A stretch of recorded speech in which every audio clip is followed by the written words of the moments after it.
इससे जी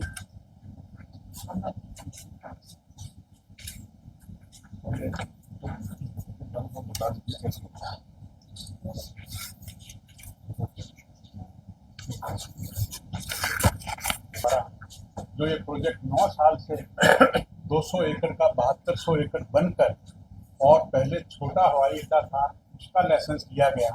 आज ये पूरा हवाई अड्डा बड़ा बन गया है और इसके लाइसेंस के लिए कल अप्लाई करके 15 लाख रुपए भी हमने जमा करवा दिए।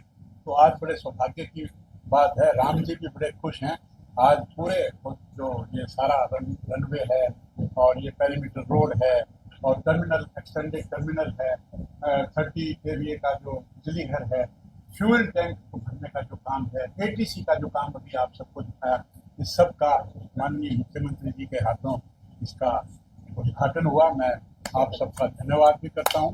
और मेरे साथ यहाँ पर हमारे माननीय डिप्टी स्पीकर नलवा के लोकप्रिय और यशस्वी विधायक रणवीर गंगवा जी भी बैठे हैं, झांसी के विधायक भी बैठे हैं, हमारे विनोद खैना जी, हमारे ACS सुधीर राजपाल जी भी बैठे हैं, हमारे यहाँ के जो एडवाइजर हैं शेखर जी वो भी हैं, यहाँ के CO भी हैं बधारा जी, यहाँ राजेश प्रताप जी भी, ऐसे अनेक जो एविएशन के अधिकारी हैं वो भी हैं, और हमारी माननीय जिला अध्यक्ष भी बैठे हैं, हमारे त्योहार सैनी जी, कैप्टन भूपेंद्र जी, ये तो हैं ही पायलट, हमारे सुरेंद्र पूनिया जी, और सब लोग यहाँ पर बैठे हैं। मैं सबका नाम लेना संभव नहीं होगा।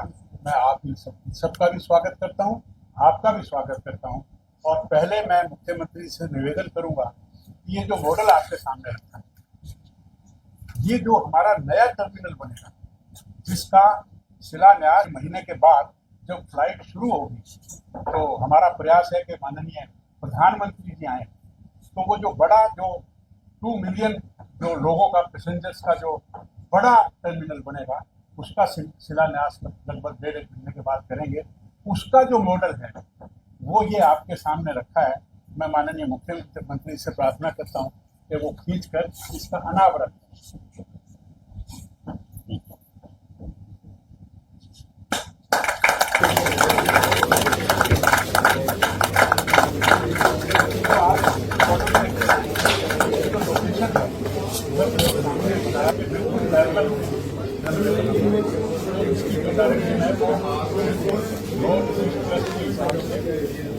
ठीक रखी हुई है के आकार का वगैरह और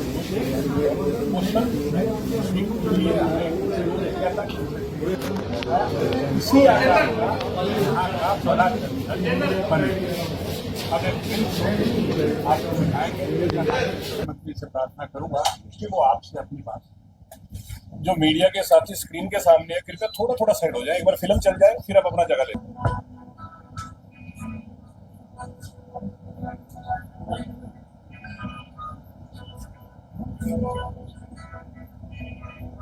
इसको अप्रोच करने के लिए बरवाला रोड से जाना पड़ेगा। तो सिटी साइड की तरफ की जो बरवाला रोड है वहां से अप्रोच। हाँ वो भी है।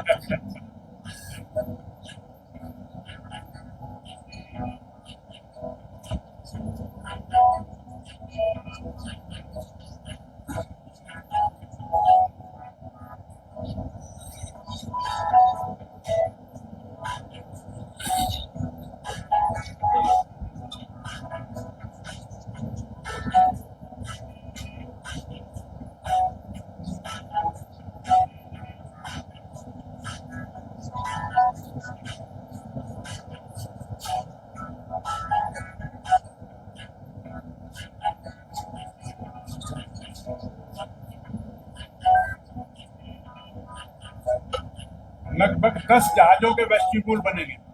10 जहाज अपने पूछ पर खड़े हो चुके।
माननीय मुख्यमंत्री से प्रार्थना करता हूँ। सभी पत्रकार एवं छायाकार मित्रों का, हमारे सिविल एविएशन मिनिस्टर डॉक्टर कमल गुप्ता जी, हरियाणा विधानसभा के हमारे डिप्टी स्पीकर रणबीर गंगवा जी, हमारे विधायक महोदय, अधिकारीगण, सुधीर राजपाल जी और सभी सिविल एविएशन के हमारे अधिकारीगण, पत्रकार एवं छायाकार मित्रों, हिसार के लिए आज ये बड़ा दिन है और लगातार फेसिस के अंदर जो काम हो रहे हैं,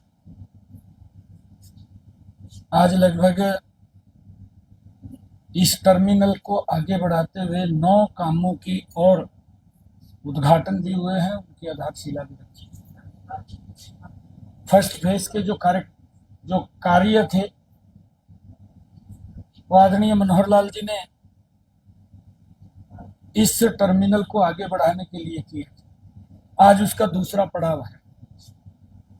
दूसरे पड़ाव के अंदर 9 हमारे यहाँ पर इस टर्मिनल को आगे बढ़ाने के लिए गति से काम तेजी से चल रहा है। शीघ्र ही यहाँ पर फ्लाइंग भी होनी शुरू हो जाएगी, जहाज उतरना भी शुरू हो जाएगा और उसके लिए आज जो 9 परियोजनाओं का उद्घाटन हुआ है, आज सिविल एरोड्रम में ईंधन कक्ष का उद्घाटन, जिसकी लागत 58 लाख रुपए से वो बनकर के तैयार हुआ है। टर्मिनल भवन का विस्तार, जिसका उद्घाटन किया है, 1 करोड़ रुपए की लागत से वो बनकर के तैयार हुआ है।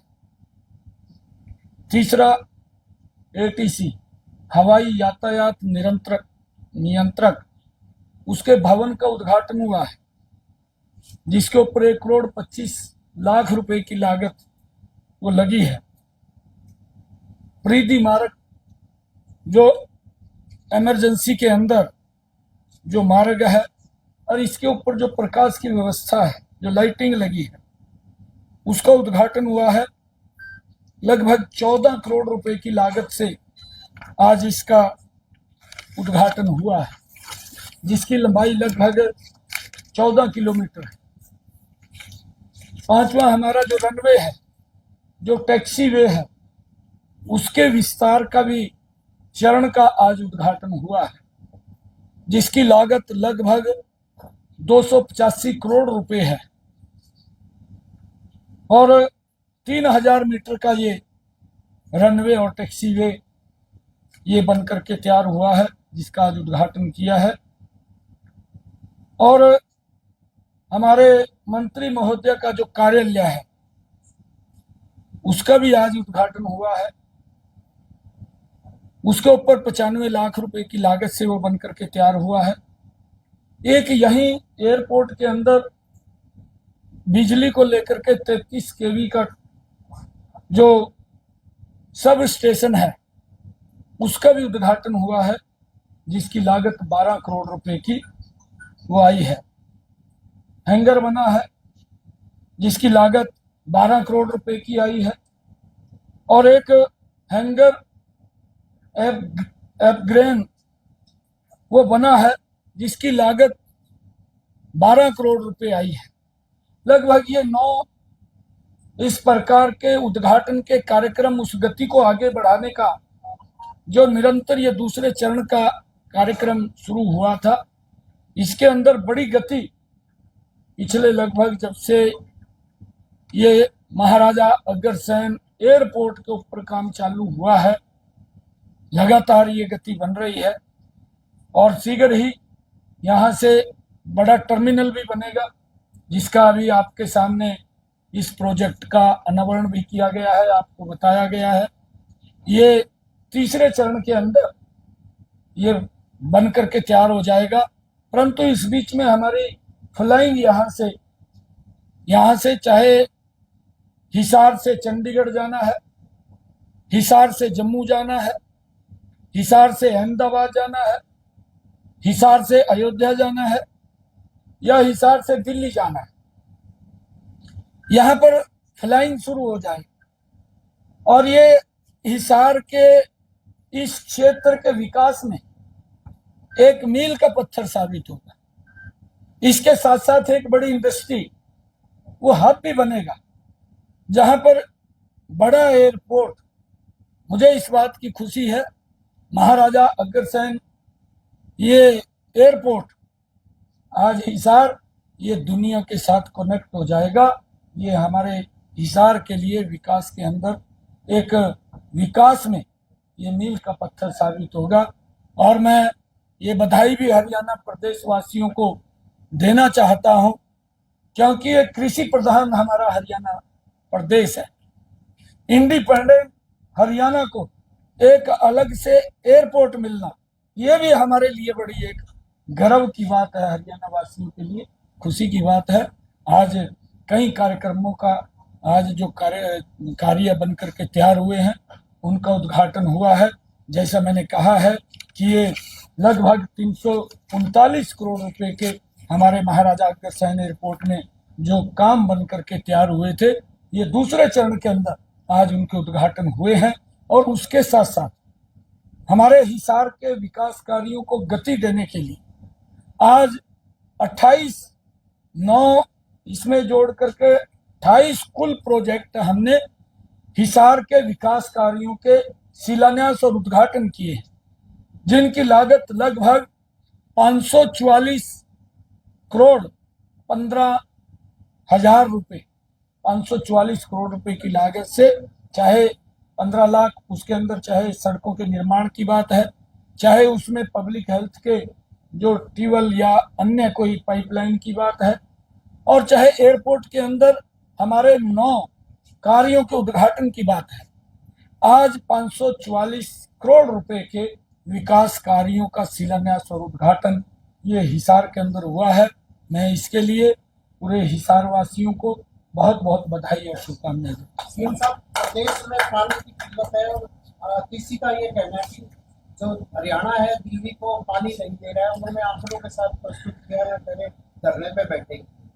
नहीं, देखिए, हमारे प्रदेश के अंदर जो आपने कहा है पानी की, क्योंकि पंजाब ने हमारा पानी रोक रखा है, वो बिल्कुल आपने ठीक कहा है, क्योंकि उस पानी को पंजाब अगर हमें देता है तो हमारे किसान की जो भूमि जो प्यासी है और वो उस किसान के खेत के अंदर वो पानी चला जाएगा। परंतु जिस प्रकार का आरोप दिल्ली सरकार लगा रही है वो अनर्गल अनर्थक वो आरोप हैं, वो ऐसे आरोप नहीं लगाने चाहिए। पिछले वर्ष भी शायद अतिशी को ये मालूम होगा कि उन्होंने कोर्ट में जाकर के भी एप्लीकेशन दिया था कि हरियाणा हमें पानी नहीं दे रहा है, परंतु जो पानी डिस्ट्रीब्यूशन का कार्य था, जितना उन्होंने कोर्ट ने भी तय किया था कि इतना पानी दिल्ली को चाहिए, उस पानी का स्वया करके हरियाणा दे रहा है। क्योंकि दिल्ली के लोग, हम सब, कोई व्यक्ति प्यासा न रहे, हमारी ये संस्कृति के अंदर है, पीने का पानी है। परंतु दिल्ली के जो मंत्री है हमारे, आज जो सिंचाई मंत्री हैं डॉक्टर अभय सिंह यादव जी, शायद उन्होंने कोई प्रेस कॉन्फ्रेंस दिल्ली के अंदर करके उसका जवाब दिया होगा। मैं उसके अंदर ज़्यादा नहीं जाना चाहता, क्योंकि उन्होंने जवाब दिया है।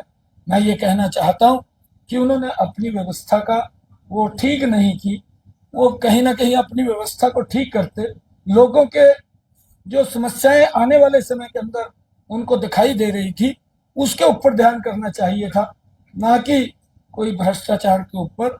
मैं इस बात के अंदर नहीं जाना चाहता, परंतु वहाँ की सरकार वो लोगों के सुविधा देने में नाकाम रही है। उसने अपनी तरफ देखना चाहिए कि पानी का डिस्ट्रीब्यूशन कैसे होना चाहिए। अगर पानी की कमी कहीं उसको नजर आती है तो ये व्यक्ति को आज दिखाई नहीं देता। इसके लिए प्लानिंग तो सरकारें 20 साल पहले, 30 साल पहले कि क्या समस्या आने वाली है उसको लेकर के अपनी प्लानिंग तैयार करते हैं, परंतु वो शायद उस प्लानिंग को वो तैयार नहीं कर पाए। वो खाली लोगों के साथ वायदे तो करते रहे, परंतु उन वादों के ऊपर वो खरा नहीं उतरे। और जो वो आरोप लगा रहे हैं वो अनर्गल आरोप हैं, वो ऐसे आरोप नहीं लगाने चाहिए। मैं उनका खंडन करता हूँ। आदरणीय हमारे आज सिंचाई मंत्री हैं, दिल्ली के अंदर उन्होंने पूरे डिटेल के अंदर इस विषय के ऊपर बात की है। मैं इसके ऊपर डिटेल में नहीं जाना चाहता। सर, भूपेंद्र सिंह हुड्डा विधानसभा बंद करवाने को लेकर पूरा जोर अपना लगाए हुए हैं, उनका लोग कितना चाहते हैं। देखिए, क्योंकि ये लोग झूठ का सहारा लेकर के लोगों को बरगलाने का काम करते हैं। आज इतना बड़ा ये प्रोजेक्ट का हमने यहाँ पर हिसार के लोगों को आज समर्पित किया है। मैं आपसे आग्रह करूंगा कि और ध्यान दूसरी तरफ ना भटकाएं। तो ये क्योंकि हमारी खबर है, बड़ी खबर है, यहाँ की ये दब जाएगी। परंतु आपने ये क्वेश्चन जो पूछा है, मैं इसका जवाब अवश्य आपको दूंगा, क्योंकि ये लोग ये झूठ का सहारा लेते हैं और झूठ बोल करके लोगों को बरगलाने का काम करते हैं। ये वहां पर गए हैं, आदरणीय महामहिम राज्यपाल महोदय सभी व्यक्तियों को, सभी दलों को, हर व्यक्ति को प्रदेश के, क्योंकि हमारे प्रथम नागरिक हैं, जाने का अधिकार है। परंतु मैं भूपेंद्र सिंह हुड्डा को ये बात भी कहना चाहूंगा कि वो अपने पूरे विधायकों को भी साथ लेकर के जाते। 12 तारीख को वो विधानसभा के अंदर मौजूद थे, उनके सामने ही हमने विश्वास मत हासिल किया है।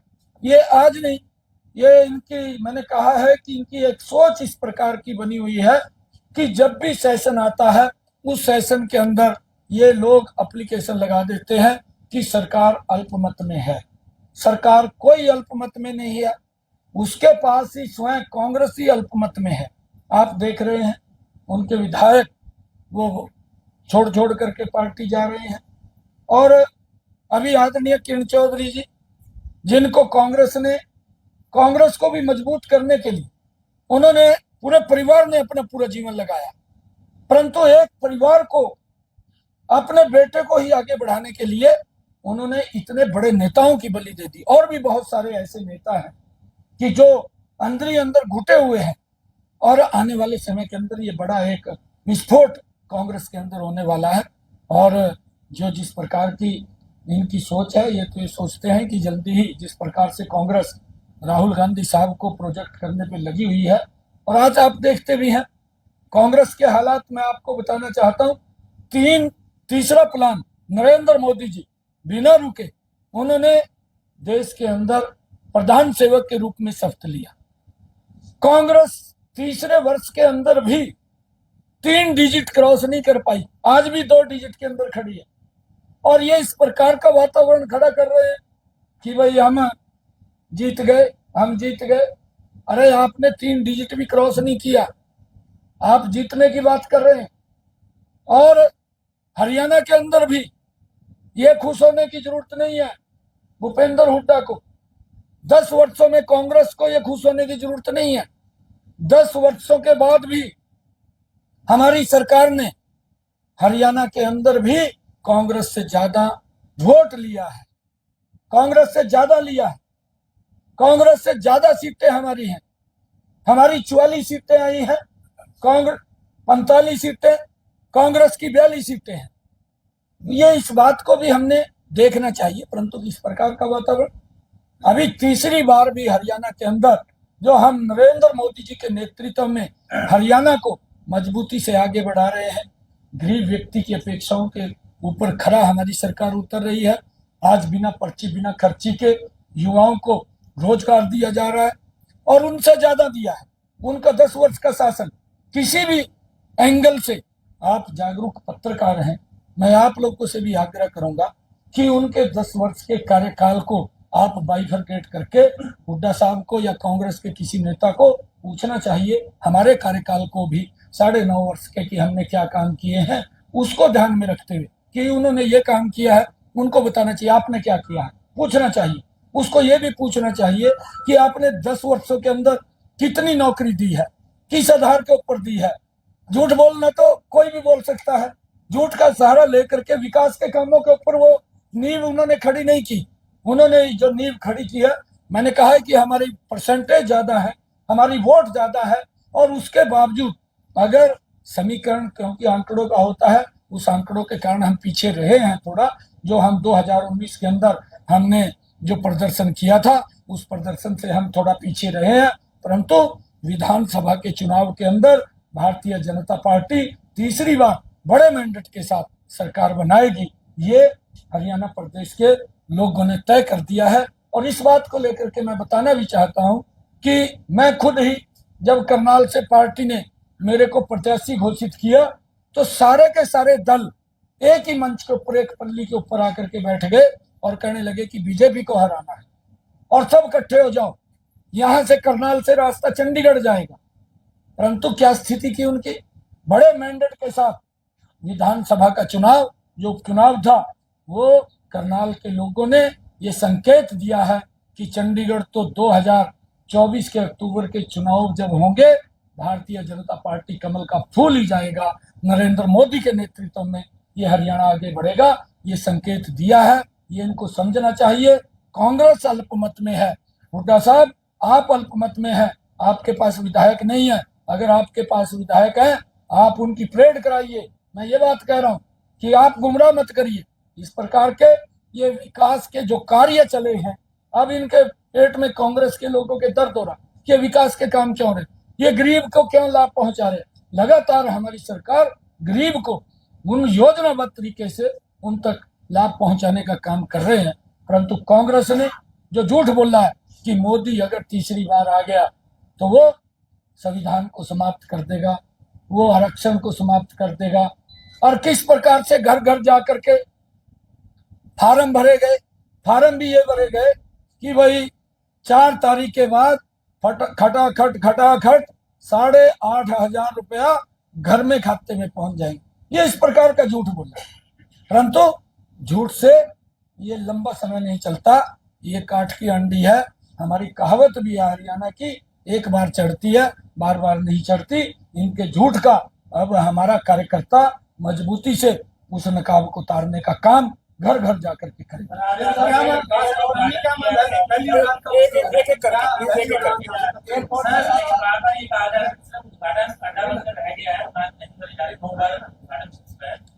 मैंने आपको क्या कहा है कि व्यवस्था भी खड़ी करने में समय लगता है। अगर इसका शिलान्यास हुआ है, मैंने ये बात कही है ना अपने भाषण के अंदर, उनको सुनना चाहिए जो लोग ये बोल रहे हैं कि ये दूसरे चरण के विकास कार्यों को उद्घाटन हुआ, तीसरे चरण के अंदर दूसरे चरण का करके यहाँ फ्लाइंग शुरू हो जाएगी, यहाँ पर जहाज उड़ना शुरू हो जाएगा, और तीसरे चरण के अंदर आकर के हम आदरणीय प्रधानमंत्री जी से आग्रह करेंगे कि आकर के इसका उद्घाटन करें। ये पूरा तैयारी, समय लगता है, पट्टी बनी है। अगर उनको आपसे मैं आग्रह करूंगा, ये यहाँ की पूरी पिक्चर लेकर के उनको दिखानी चाहिए आपने कि ये पट्टी बन गई है, यहाँ पर ये एटीएस का बन गया है, जितने मैंने आपको यहाँ काम करवाए हैं क्यों बन करके तैयार हो गए हैं, उनका उद्घाटन हो गया।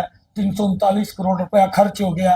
339 करोड़ रुपया खर्च करने के लिए समय तो लगता है, काम तो होता है, उसके लिए टाइम तो लगता है, परंतु वो लोग यही तो झूठ बोलते हैं। ये झूठ बोल करके लोगों को बरगलाने का, उनके अंदर भ्रम की स्थिति पैदा करने का काम करते हैं।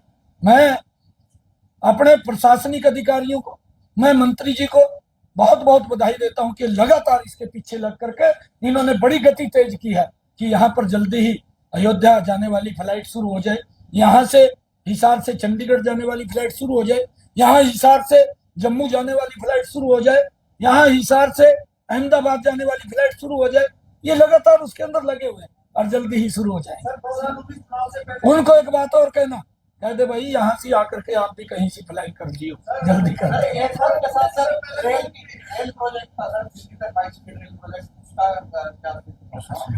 नहीं। देखिए, जो भी कार्य कहे हैं वो सब प्रोसेस के अंदर है, और मुझे इस बात की भी खुशी है, आपने ये बात पूछा है। आदरणीय प्रधानमंत्री जी के नेतृत्व में इन 10 वर्षों में अगर हम देखें, देश ने तीव्र गति से आगे बढ़ा है, विकास हुआ है। आज 150 एयरपोर्ट देश के अंदर फंक्शनल हैं। कांग्रेस ने 55-60 सालों के अंदर मात्र 74 वो एयरपोर्ट थे, परंतु आज 150 एयरपोर्ट बड़ी गति से वो काम कर रहे हैं, चल रहे हैं। और रेलवे की कनेक्टिविटी भी मैं आज आपको बताना चाहता हूं, ये आपने दिखाना भी चाहिए। 70 सालों के अंदर कांग्रेस ने मात्र 20,000 किलोमीटर रेलवे को इलेक्ट्रीफाई किया। मोदी ने 10 वर्षों के अंदर आकर के 100% रेलवे को इलेक्ट्रीफाई किया। देश के अंदर इन 10 वर्षों में मोदी जी के नेतृत्व में वंदे भारत जैसी ट्रेन, आधुनिक सुविधाओं से सुसज्जित ट्रेन आज देश के लोगों को मिल रही है। और यहाँ का जो प्रोजेक्ट है प्रोसेसिंग में है और हाँ, वो जल्दी ही उसके ऊपर भी काम शुरू होगा। जब इतना बड़ा एयरपोर्ट महाराजा अग्रसेन जी के नाम से आज ये एयरपोर्ट यहाँ पर बना है, इसके साथ साथ सब सुविधाएं यहाँ पर आ जाएंगी, यहाँ इंडस्ट्री भी आएगी और ये हिसार विकास की गति में आगे बढ़ जाएगा। सर, आपको बड़े बड़े